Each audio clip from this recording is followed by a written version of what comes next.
Nous sommes ici dans le monde des Oliviers et vous pouvez voir derrière moi Jérusalem. Et je voulais m'adresser à vous, ouvriers, à vous, ouvrières. Sachez que en aucun moment la petite, la brebis, s'éloigne de sa mère. Ils sont permanentement ensemble. Ils mangent ensemble. Ils boivent l'eau ensemble. Ils se reposent, dorment ensemble, marchent ensemble. Ils passent toute la journée ensemble. Ainsi, c'est le soin de l'ouvrier, de l'ouvrière. Ainsi est le soin de ceux qui un jour ont été délivrés, sont convertis, sont nés de nouveau et ont été baptisés du Saint-Esprit.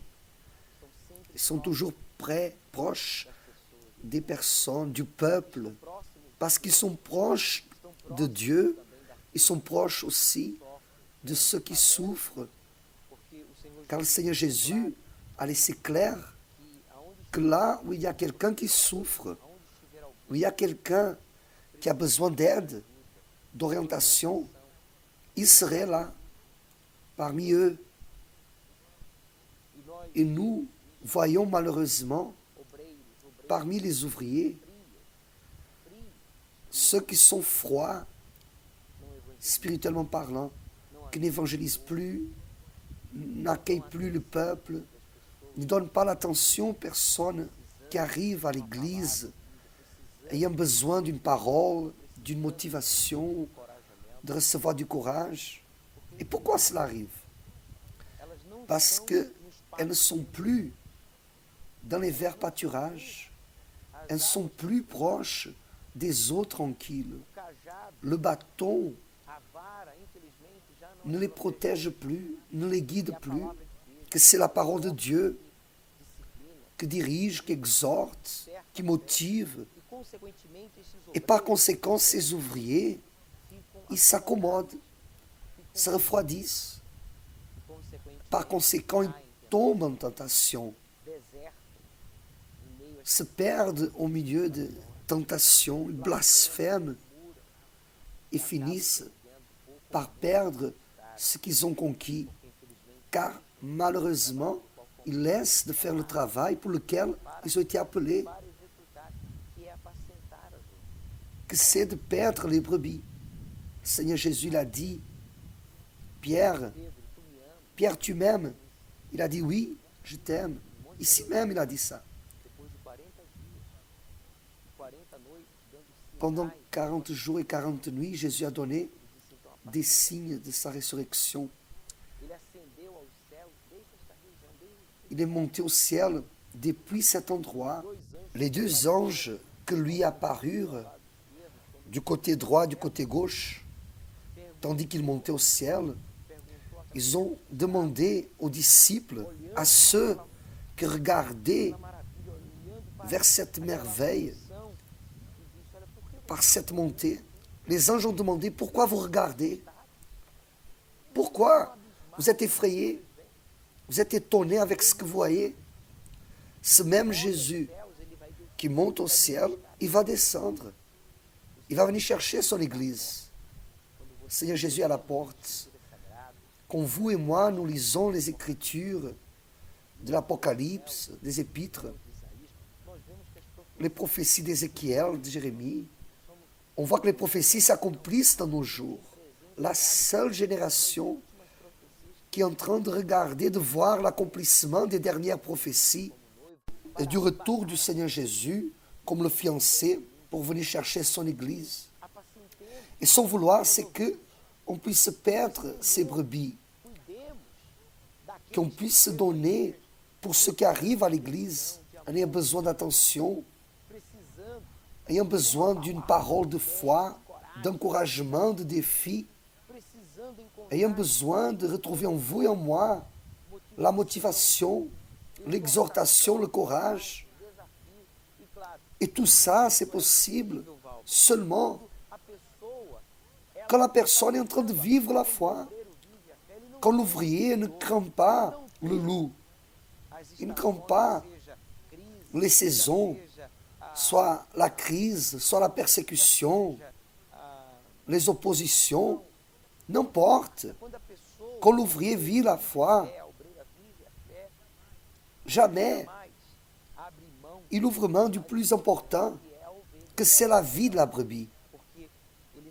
Il ouvre main de son salut. Son salut est sa priorité.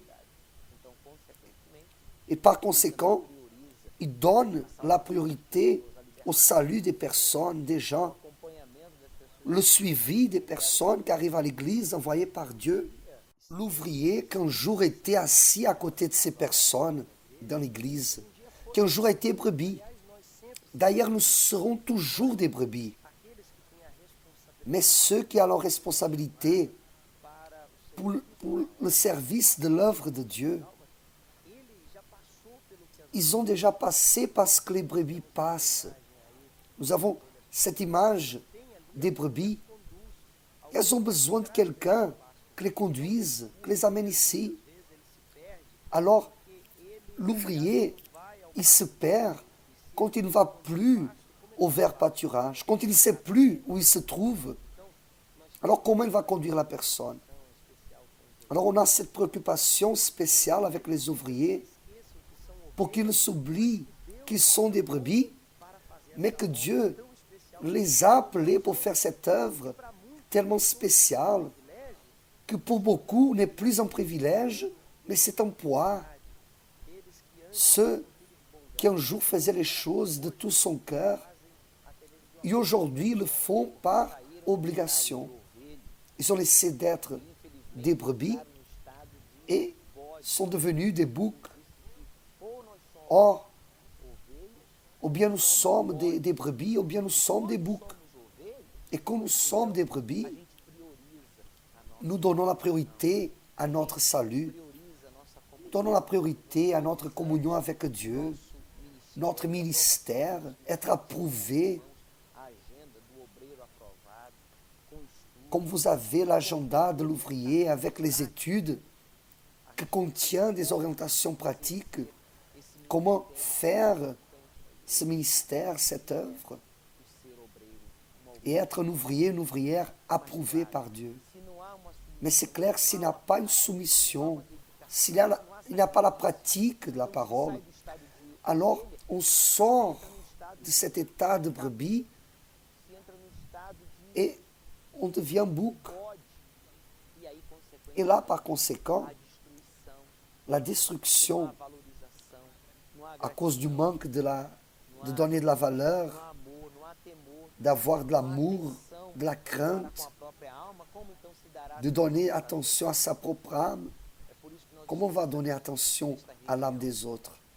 C'est pour ça que nous sommes ici, dans cette région, devant la ville de Jérusalem, avec ses brebis, dans le mont des Oliviers, pour intercéder pour tous les ouvriers, intercéder pour tous qui ont l'opportunité de servir à Dieu. Laissez-moi prier. Mon Dieu, au nom du Seigneur Jésus, je te demande pour tous les ouvriers, d'abord, puisse exister la certitude du salut, la joie du salut et le plaisir de te servir en tant qu'ouvrier, recevoir les personnes qui arrivent à l'église, possédées, viciées, religieuses, perdues, faibles, comme un jour nous sommes arrivés et quelqu'un s'est occupé de nous, nous a aidés, nous a reçus, nous a motivés, nous ont pardonné, qu'ainsi cet ouvrier fasse le même. Seigneur, je te demande que tu t'occupes de la famille de tes serviteurs, que tu sauves la famille des ouvriers.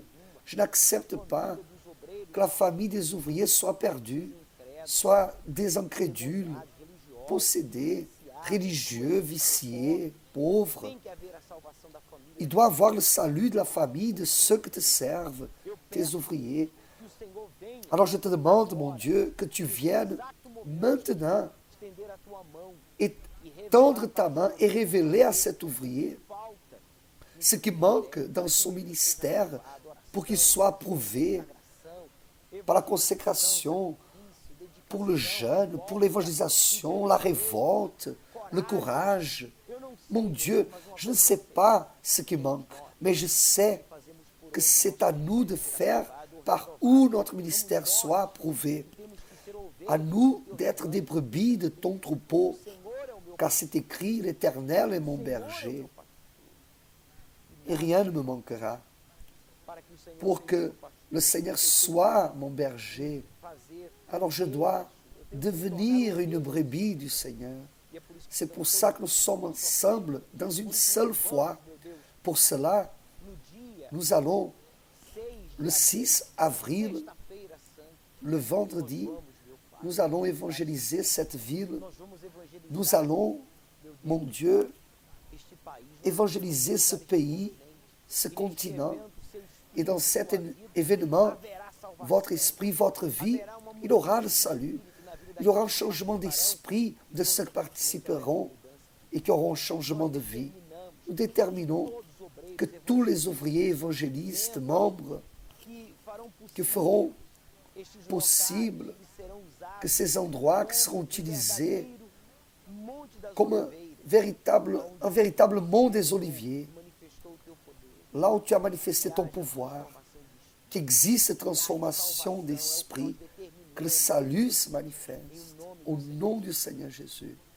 Que le Seigneur envoie des travailleurs pour ta moisson et que le nombre d'ouvriers et d'ouvrières approuvés se multiplie, cette nation soit évangélisée.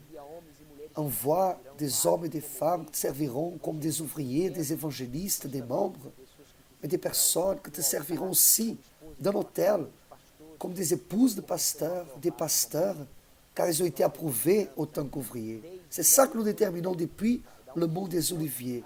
Là où tu es monté jusqu'aux cieux et tu descendras pour venir chercher ton Église. Nous déterminons que tous les ouvriers et ouvrières soient approuvés et que dans cette année 2012, ils soient utilisés extraordinairement, d'une façon puissante et glorieuse.